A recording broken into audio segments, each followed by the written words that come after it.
And hear how it was foretold concerning those who published his doctrine and proclaimed his appearance, the above-mentioned prophet and king speaking thus by the spirit of prophecy.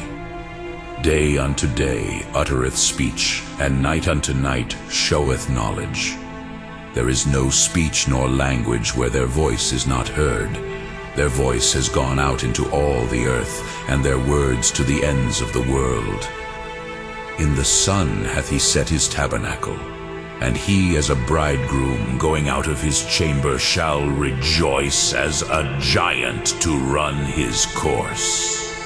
And we have thought it right and relevant to mention some other prophetic utterances of David besides these, from which you may learn how the spirit of prophecy exhorts men to live, and how he foretold the conspiracy which was formed against Christ by Herod the king of the Jews, and the Jews themselves, and Pilate, who was your governor among them, with his soldiers, and how he should be believed on by men of every race, and how God calls him his son, and has declared that he will subdue all his enemies under him, and how the devils, as much as they can, strive to escape the power of God the Father and Lord of all, and the power of Christ himself, and how God calls all to repentance before the day of judgment comes. These things were uttered thus: Blessed is the man who hath not walked in the counsel of the ungodly, nor stood in the way of sinners, nor sat in the seat of the scornful.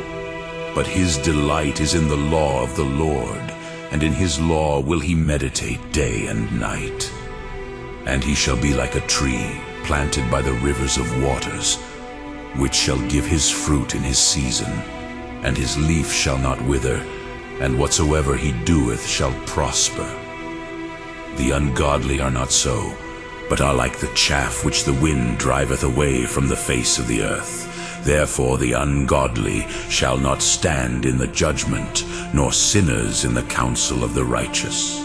For the Lord knoweth the way of the righteous, but the way of the ungodly shall perish.